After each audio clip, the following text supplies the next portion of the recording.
Hi friends, అందరికీ నమస్కారం.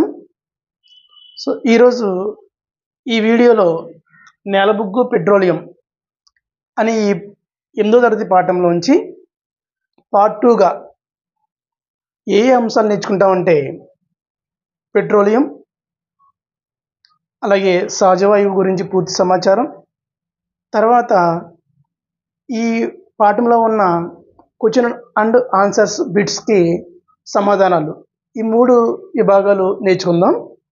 ఇందులో పార్ట్ 2లో భాగంగా పెట్రోలియం.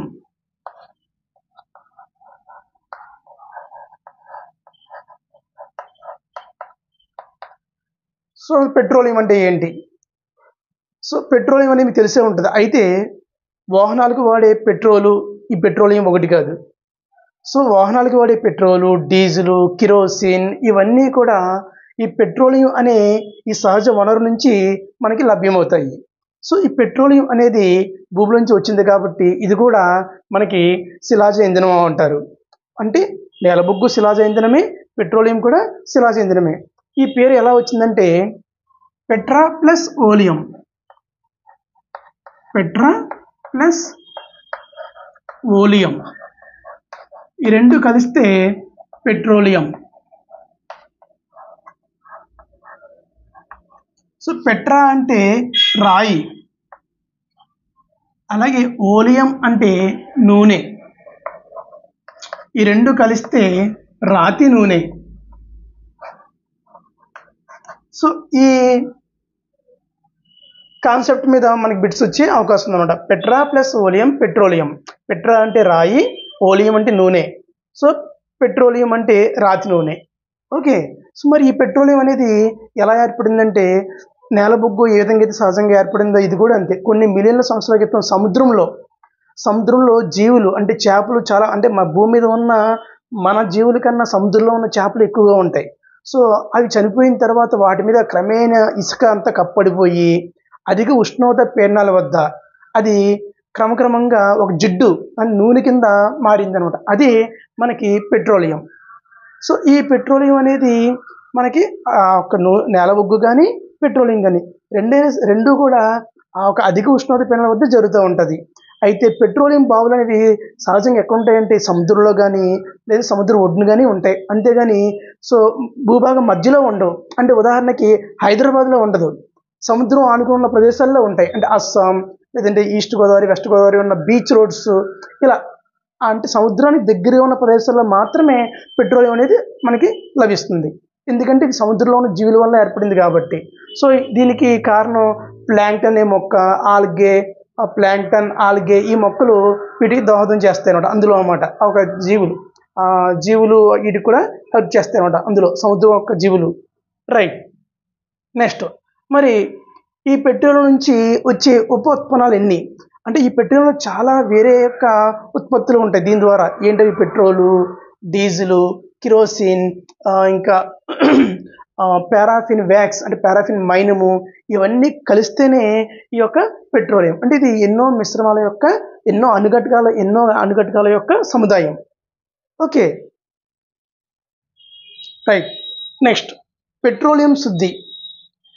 అంటే పెట్రోలియంలో ఎన్నో అనుఘటకాలు ఉంటాయి. ఏంటవి? పెట్రోల్, డీజిల్, కిరోసిన్, పారాఫిన్ మైనము ఇవన్నీ ఉంటాయి. వీటిని అనుఘటకాలు అంటాం. పెట్రోలియం నుంచి ఈ అనుఘటకాలను వేరు చేసే పద్ధతిని ఏమంటామంటే పెట్రోలియం శుద్ధి అంటాం. ఇది ఎగ్జామినేషన్ పర్పస్లో బిట్టు వచ్చే అవకాశం ఉంటుంది. ఇది పెట్రోలియం నుంచి వివిధ రకాల అనుఘటకాలను వేరు చేసే పద్ధతిని పెట్రోలియం శుద్ధి అంటారు. రైట్. బలమైన స్తూపాకార లోహపు పాత్రని ఈ పెట్రోలియం అంశిక స్వేదనం కోసం ఉపయోగిస్తారు. అడుగు భాగాన ఇంధనాన్ని మండించడం వల్ల వివిధ ఉష్ణోగ్రతల వద్ద వివిధ రకాల అనుఘటకాలు బయటికి వేరు చేయబడతాయి. ఇదే పెట్రోలియం అంశిక స్వేదనం. ఆఖరిగా పైన సహజవాయువు వెలువడుతుంది. రైట్. ఇప్పుడు ఆ పెట్రోలియం నుంచి వచ్చిన వివిధ రకాల అనుఘటకాలు, వాటి యొక్క ఉపయోగాలు ఏంటి, వీటి గురించి ఒకసారి టెక్స్ట్ బుక్ నుంచి చూద్దాం.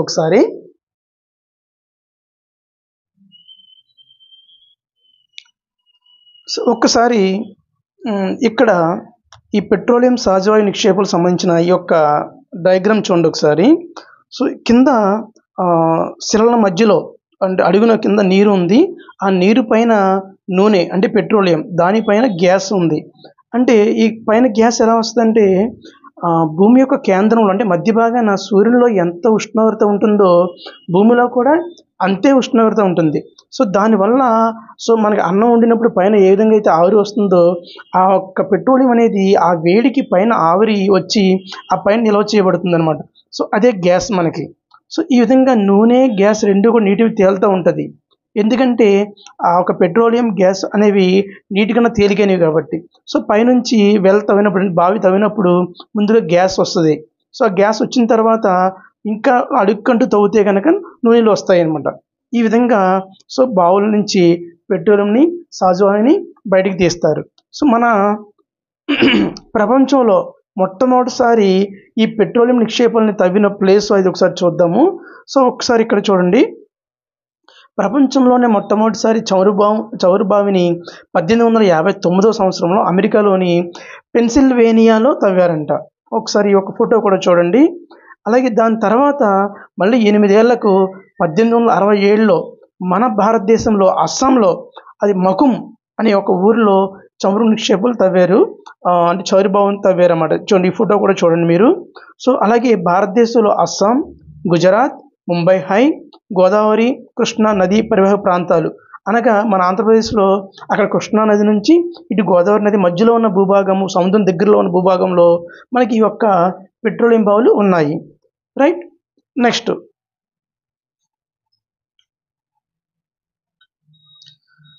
తర్వాత ఈ యొక్క టేబుల్లో మనకి ఎగ్జామినేషన్లో మనకి కంపల్సరీ క్వశ్చన్స్ వచ్చే అవకాశం ఉంది. అవి ఏంటి చెప్దాము. సో ఈ యొక్క టేబుల్ చూడండి. పెట్రోలియం అంశీభూతాలు, వాటి ఉపయోగాలు అంటే పెట్రోలియం యొక్క అనుఘటకాలు, వాటి వల్ల ఉపయోగాలు ఏమిటో ఈ టేబుల్లో చూపించాడు. ఫస్ట్ ద్రవ రూపంలో పెట్రోలియం గ్యాస్ అంటే ఎల్పిజి. ఎల్పిజి ఫుల్ ఫామ్ కూడా మీకు తెలవాలి. లిక్విడ్ పెట్రోలియం గ్యాస్, ఎల్పిజి అనగా. ఇది గుర్తుపెట్టుకోండి, నోట్ చేసుకోండి. సో ఈ యొక్క ఎల్పిజి అనేది దేనికి ఉపయోగిస్తారు? గృహ పరిశ్రమలకు ఉపయోగిస్తారు. సో ఇది ఎందుకు ద్రవ రూపంలో ఉంటుంది? అక్కడ అత్యధిక పీడనము మరియు ఉష్ణోగ్రత వల్ల దాన్ని సంపీడిత చేయడం, నొక్కడం వల్ల ఏమవుతుందంటే లిక్విడ్గా మారిపోతుంది. మన గ్యాస్ బండ్ కూడా అంతే. మన ఇంట్లో వాడే గ్యాస్ బండ్లో కూడా ఆ గ్యాస్ బండ్లో ఉన్న గ్యాస్ అంత మాత్రమే ఉంటే అది మనకి 3 రోజులు కూడా రాదు.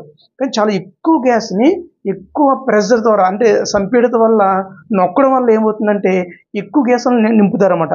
సో ఎప్పుడైతే ప్రెషర్ అప్లై చేసి నింపామో అది ఆటోమేటిక్ గ్యాస్ నుంచి లిక్విడ్గా మారిపోద్ది. అందుకే మీరు గ్యాస్ బండ్ని కొంచెం బలం ఉపయోగించి ఊపితే మీకు లోపల నీరుగా ఉన్నట్టు అనిపిస్తుంది మీకు. Okay, right. Next petrol. ఇది మీకు తెలిసే ఉంటుంది. మోటార్ వాహనాలకు ఇంధనంగా వాడతారు, విమానాలకు ఇంధనంగా వాడతారు. డ్రై క్లీనింగ్ అంటే బట్టలు డ్రై క్లీనింగ్లో కూడా దీన్ని ఉపయోగిస్తారు. సో గుర్తుపెట్టుకుని పెట్రోల్కి ఎక్కడ ఉపయోగిస్తారంటే మోటార్ వాహనాల్లో ఇంధనము, విమానాల్లో ఇంధనాల కింద, డ్రై క్లీనింగ్లో కూడా ఇంధనానికి దీన్ని ఒక ద్రావణి కింద ఉపయోగిస్తారు డ్రై క్లీనింగ్లో. సో ఇది ఒక పాయింట్. ఇది పెట్రోల్ని డ్రై క్లీనింగ్లో ఏ విధంగా ఉపయోగిస్తారు? ఒక ద్రావణి కింద. అంటే ఏంటంటే నీటిలో ఎలా అయితే మనం బట్టలు ఉతుకుతామో పెట్రోల్లో వాటిని శుద్ధి చేస్తారన్నమాట. ఎక్కడ? డ్రై క్లీనింగ్లో అనమాట. పట్టు చీరలు వాటిని. Next kerosene. ఇది మీకు తెలుసు. స్టవ్లు, దీపాలు, జెట్ విమానాలు ఇంధనం కింద దీన్ని ఉపయోగిస్తారు. Next diesel. భారీ మోటార్ వాహనాలకు ఇంధనంగా అంటే లారీలు వాటికి డీజిల్ని ఉపయోగిస్తారు. తర్వాత విద్యుత్ జనరేటర్లో. సో జనరేటర్లో కూడా డీజిల్ని ఉపయోగిస్తారు. నెక్స్ట్ ఇక్కడ 5వ పాయింట్, 6వ పాయింట్, 7వ పాయింట్ ఈ 3 ఇంపార్టెంట్ బిట్స్ రావడానికి ఇక్కడ ఎక్కువ అవకాశాలు ఉంటాయి. కందెనలు ఇంగ్లీష్లో కూడా మీరు నేర్చుకోవాలి. కందెనలు అంటే లూబ్రికెంట్స్. ఇవి 2 తలాల మధ్య ఘర్షణ తగ్గించడానికి ఉపయోగిస్తారు. మనం చెప్పుకున్నాం ఘర్షణ పాఠంలో అనమాట, దీనికి ముందు వీడియోలో. ఏంటి ఇక్కడ లూబ్రికెంట్స్ అంటే నూనె, ఆముదం నూనె ఏదైనా సరే, అలాగే ఇంజిన్ ఆయిల్, వీటిని కందెనలు అంటాం. ఇవి ఓన్లీ మనం ఫ్రిక్షన్ తగ్గించడం కోసం ఉపయోగించే కొన్ని లూబ్రికెంట్స్. నెక్స్ట్ పారాఫిన్ మైనం అంటే పారాఫిన్ వ్యాక్స్. ఇది లేపనాలు, కొవ్వొత్తులు, వ్యాజిలిన్ వీటిని తయారు చేయడానికి ఉపయోగిస్తారు. లేపనాలు అంటే క్రీమ్స్, మనం ముఖానికి రాసుకునే క్రీమ్స్, ఇవి ఆయింట్మెంట్స్, క్రీమ్స్లో దీన్ని వాడతారు. సో 5, 6. నెక్స్ట్ 7వది బిట్యూమెన్. బిట్యూమెన్ అనేది పెయింట్స్లో వాడతారు. అలాగే రోడ్లు ఉపరితలాలు వేయడానికి అంటే రోడ్లు వేయడానికి పైన ఒక లిక్విడ్ లేయర్ ఉంటుంది అనమాట. ముందు చిప్స్ వేసేసిన తర్వాత ఈ మధ్యన పైన లిక్విడ్ లేయర్ వేస్తారనమాట. అది అందులో దీన్ని ఉపయోగిస్తారు. ఇది మోస్ట్ ఇంపార్టెంట్. ఎలా వస్తుంది బిట్టు? రోడ్లు వేయడానికి ఉపయోగించే పెట్రోలియం ఉత్పత్తి బిట్యూమెన్. సో 5, 6, 7 పాయింట్లను ఒకసారి దృష్టి పెట్టుకుని ఇవి నేర్చుకోండి. రైట్. నెక్స్ట్, పెట్రోలియం సహజవాయువు నుంచి అనేక ఉపయోగకరమైన పదార్థాలు లభిస్తాయి. వీటినే పెట్రోకెమికల్స్ అంటారు. అంటే పెట్రోలియం సహజవాయువు నుంచి లభించే ఉప ఉత్పత్తుల్ని కలిపి ఏమంటారు? పెట్రోకెమికల్స్ అంటారు. వీటిని డిటర్జెంట్స్, కృత్రిమ దారాలు అంటే ఏంటి? Polyester, nylon, acrylic. ఇది కూడా బిట్టే మీకు. కింది వాటిలో కృత్రిమ దారాలు ఏవి? Polyester, nylon, acrylic. వీటిని సింథటిక్ ఫైబర్స్ అంటారు వీటిని. అలాగే డిటర్జెంట్స్ అంటే బట్టలని శుభ్రం చేసుకుని వాడే పౌడర్స్లో. Next polythene. అలాగే ఇతర మానవ నిర్మిత ప్లాస్టిక్స్ అంటే ప్లాస్టిక్స్ తయారీలు అన్నింటిలో కూడా ఈ యొక్క పెట్రో కెమికల్స్ని వాడతారన్నమాట. నెక్స్ట్ సహజ వాయువు నుంచి పొందిన హైడ్రోజన్ వాయువు అంటే న్యాచురల్ గ్యాస్ నుంచి మనం ఏదైతే మనం హైడ్రోజన్ వాయువుని పొందుతున్నామో దాని నుంచి ఎరువుల తయారీని ఉపయోగిస్తారంట. యూరియా.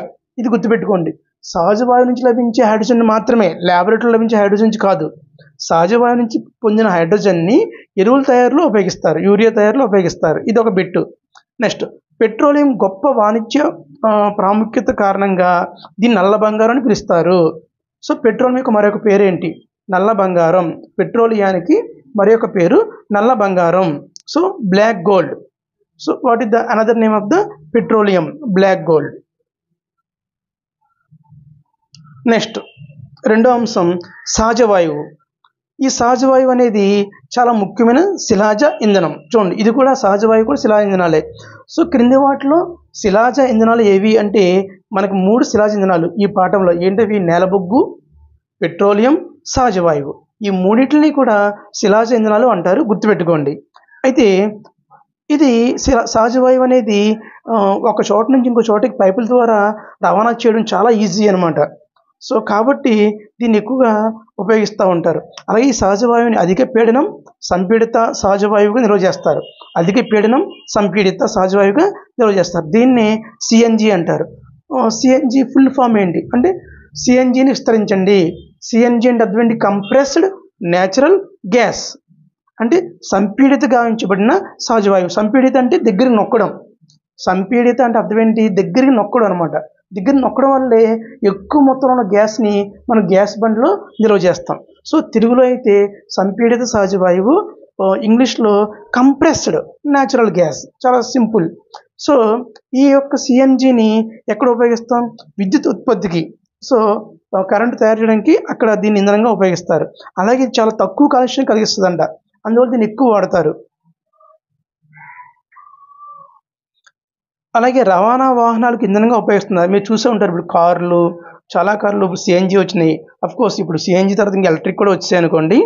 నెక్స్ట్ మరి ఇది ఎందుకు అంత ఎక్కువగా ప్రాముఖ్యత అంటే ఇది గొట్టాల ద్వారా సరఫరా చేయబడి గృహాలు, కర్మాగారాల్లో నేరుగా మండడం ద్వారా సిఎన్జి గొప్ప ప్రయోజనం. అంటే అర్థం ఏంటి? ఈ సిఎన్జిని ప్లాంట్ నుంచి ఇళ్ళకి పైప్ లైన్ ద్వారా పంపించేస్తుంది. మనకి ఎలా అయితే మున్సిపల్ వాటర్, పంచాయతీ వాటర్ పైపుల ద్వారా వస్తుందో అదేవిధంగా ఒక ప్లాంట్ నుంచి ప్రతి ఇంటికి పైపుల ద్వారా ఈ యొక్క గ్యాస్ అనేది వచ్చేస్తుంది అనమాట. ఇది మనకి ఢిల్లీలో కొన్ని ప్రాంతాల్లో, గుజరాత్లో కొన్ని ప్రాంతాల్లో, వడోదర ఈ ప్రాంతాల్లో ఇప్పటికి ఇది నడుస్తుంది ఇది.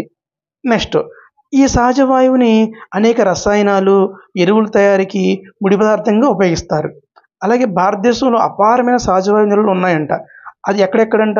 త్రిపుర, రాజస్థాన్, మహారాష్ట్ర, కృష్ణా గోదావరి బేసిన్ అంటే కృష్ణా గోదావరి డెల్టాలో ఈ సహజ వాయువులు ఉన్నాయి. అలాగే సహజ వాయువు యొక్క ఇంకా ఇంపార్టెన్స్ ఏంటంటే కనుక ఇది త్వరగా అంటుకుంటుంది, అంటే త్వరగా మండుతుంది. చూడండి, గ్యాస్ స్టవ్ దగ్గర మన లైటర్ని కొంచెం దూరంలో మీరు నొక్కినా సరే వెంటనే రిసీవ్ చేసుకుంటుంది అనమాట. అంటే వేగంగా మండే ఇంధనం ఏదంటే కనుక ఈ సహజ వాయువు. అలాగే చాలా ప్యూర్, అంటే ఎక్కువ మనకి ఏమాత్రం ఇందులో పొగరాదు. అందువల్ల దీనికి ప్రాముఖ్యత ఎక్కువ. దేనికన్నా నేలబొగ్గు, పెట్రోలియం కన్నా సహజ వాయువుకి ప్రాముఖ్యత ఎక్కువ. అలాగే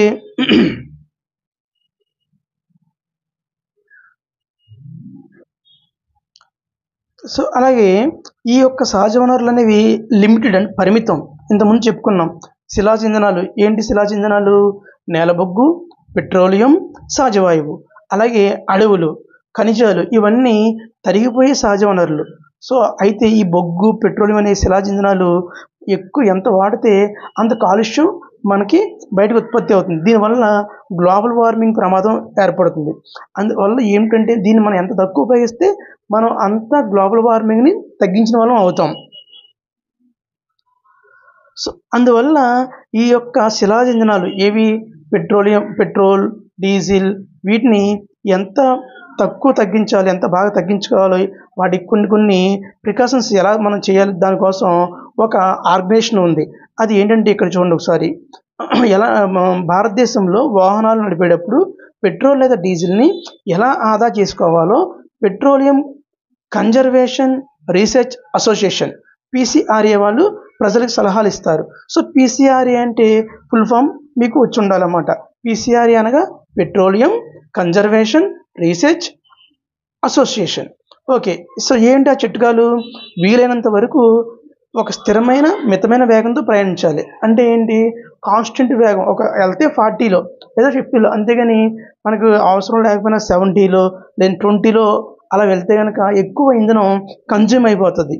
నెక్స్ట్ ట్రాఫిక్ లైట్ల వద్ద అంటే ట్రాఫిక్ సిగ్నల్స్ వద్ద మనం వెయిట్ చేస్తున్నప్పుడు ఈ యొక్క ఇంజిన్ని స్విచ్ ఆఫ్ చేయాలన్నమాట. దానివల్ల మనకి పెట్రోల్ అనేది ఆదా అవుతుంది. నెక్స్ట్ మన ప్రతి ఒక్క వాహనం యొక్క టైర్లో గాలిని చెక్ చేసుకోవాలి. అంటే పీడనం తగినంతగా ఉందని నిర్ధారించుకోవాలి. అంటే గాలి తగ్గినా సరే వెయిట్ ఎక్కువ పడడం వల్ల పెట్రోల్ కన్జంప్షన్ ఎక్కువ అయిపోతుంది అనమాట. నెక్స్ట్ వాహనం నిర్వహణ క్రమం తప్పకుండా జరిగేట్టు చూడాలి. అంటే ఏంటి? Servicing. So engine servicing. So ప్రతి వాహనము దాని యొక్క టైం బట్టి మనం సర్వీసింగ్ చేయించుకుంటే కనుక సో ఆ ఒక ఇంధనం అనేది మనకి ఆదా అవుతుంది. మనం ఇక్కడ కీలక పదాలు కూడా తప్పనిసరిగా మనం ఒకసారి రెఫర్ చేసుకోవాలి. అందులో ఉన్న ప్రతి పదం కూడా మనకు తెలిసి ఉండాలి. ఏంటి? బొగ్గు, coal gas, coal tar, coke, శిలాజ ఇంధనాలు, సహజ ఇంధనాలు, పెట్రోలియం శుద్ధి కర్మాగారం. ఇవన్నీ మీకు తెలిసి ఉండాలి. ఒకవేళ మీరు ఏమైనా తెలవకపోతే మళ్ళీ ఒకసారి బ్యాక్ వెళ్ళి రిఫర్ చేసుకోండి. నెక్స్ట్ సో మనం ఏమి నేర్చుకున్నాం ఒకసారి రిఫర్ చేద్దాం. ఇవన్నీ కూడా మనం తెలిసి ఉండాలి. బొగ్గు, పెట్రోలియం, సహజవాయువుల్ని శిలాజ ఇంధనాలు అంటారు. మిలియన్ల సంవత్సరాల క్రితం జీవులు చనిపోయిన తర్వాత వాటి అవశేషాల నుంచి ఈ శిలాజ ఇంధనాలు అనేవి ఏర్పడ్డాయి. శిలాజ ఇంధనాలు తరిగిపోయే వనరులు. Next coke, coal tar, coal gas అనేవి నేల బొగ్గు నుంచి వచ్చే ఉప ఉత్పత్తులు. నెక్స్ట్ పెట్రోలియం శుద్ధి చేయడం ద్వారా petroleum gas, petrol, diesel, kerosene, paraffin మైనం, కందెన్లు, బిట్యుమెన్ ఇవన్నీ లభిస్తాయి. నెక్స్ట్ నేల బొగ్గు పెట్రోలియం వనరులు పరిమితం, అంటే లిమిటెడ్. వాటిని మనం తెలివిగా ఉపయోగించుకోవాలి. సో ఇవన్నీ మీకు తెలుస్తూ ఉంటే ఓకే, లేదంటే కనుక ఒకసారి మళ్ళీ బ్యాక్ వెళ్ళి రిఫర్ చేసుకోండి. నెక్స్ట్ బిట్స్కి మనం ఆన్సర్ చేద్దాం ఒకసారి. CNG, LPG వల్ల ఉపయోగించడం వల్ల కలిగే ప్రయోజనాలు ఏంటి? మనకు తెలుసు. ఏంటి? ఈ CNG, LPG అనేవి శుద్ధ ఇంధనాలు, అంటే ఏంటి? ప్యూర్ ఫ్యూయల్స్ అనమాట అవి. అలాగే వీటిని ఒక చోట నుంచి ఇంకో చోట రవాణా చేయడం చాలా ఈజీ. అలా ఎటువంటి పొల్యూషన్ ఉండదు, అంటే పొగ రాదు. సో ఇవన్నీ ప్రయోజనాలు. CNG అంటే ఫుల్ ఫామ్ మళ్ళీ ఒకసారి రిఫర్ చేసుకుందాం. Compressed natural gas. LPG అంటే లిక్విడ్ పెట్రోలియం గ్యాస్, అంటే ద్రవ స్థితిలో ఉన్న పెట్రోలియం గ్యాస్ అనమాట. నెక్స్ట్ రోడ్డు ఉపరితలం కోసం ఉపయోగించే పెట్రోలియం ఉత్పత్తి పేరు తెలపండి. మనం ఇదే ఇంపార్టెంట్ చెప్పుకున్నాం. ఏంటి? బిట్యుమెన్. బిట్యుమెన్ అనేది రోడ్డు ఉపరితలం మీద రోడ్డు కోసం ఉపయోగించే పెట్రోలియం ఉత్పత్తి. నెక్స్ట్ చనిపోయిన వృక్ష సంపద నుంచి బొగ్గు ఎలా ఏర్పడుతుందో వివరించండి. ఈ ప్రక్రియను ఏమని పిలుస్తారు? ఇది కూడా మనం చెప్పుకున్నాం కదా. సో ఏంటి? వృక్ష సంపద అనేది క్రమేణా భూమిలో కప్పబడిపోయి అధిక ఉష్ణోగ్రత పీడనాల వల్ల మెల్లగా వృక్షాలు నేలబుగ్గ మారడాన్ని నేలబుగ్గ మారుతుంది. ఈ ప్రక్రియను ఏమంటాం? కార్బోనైజేషన్ అంటాం. సో కార్బోనైజేషన్ అనే వర్డ్ కూడా మీరు మళ్ళీ ఒకసారి రిఫర్ చేసుకోవాలి. నెక్స్ట్ శిలాజ ఇంధనాలు ఏవి? 3 డాష్లు ఉన్నాయి తెలుసు మీకు. నేలబొగ్గు, పెట్రోలియం, సహజవాయువు. బి పెట్రోలియం నుంచి వివిధ అనుఘటకాలను వేరు చేసే ప్రక్రియను డాష్ అంటారు, పెట్రోలియం శుద్ధి అంటారు. సి వాహనాల్లో ఉపయోగించే డాష్ ఇంధనం అతి తక్కువ కాలుష్యం కలగజేస్తుంది. CNG compressed natural gas. CNG అనేది ఇంధనం అతి తక్కువ కాలుష్యాన్ని కలగజేస్తుంది. నెక్స్ట్ క్రింది వాక్యాలు తప్పు ఒప్పు టిక్ పెట్టమన్నాడు, చూద్దాం. ప్రయోగశాలలో శిలాజ ఇంధనాలని తయారు చేయవచ్చు. సో ల్యాబొరేటరీలో శిలాజ ఇంధనం తయారు చేయలేం. తయారు చేయగలిగితే అసలు మనకి ఇంత కాస్ట్ కూడా ఉండవు అనమాట. సో ఇది రాంగ్, ఇది తయారు చేయలేం ల్యాబొరేటరీలో. పెట్రోల్ కంటే సిఎన్జి ఎక్కువ కాలుష్యం ఇంధనం. సో పెట్రోల్ కన్నా సిఎన్జి అనేది ఎక్కువ కాలుష్యం వస్తుందా? సో ఇది రాంగ్ కదా, కాబట్టి ఇది తప్పు.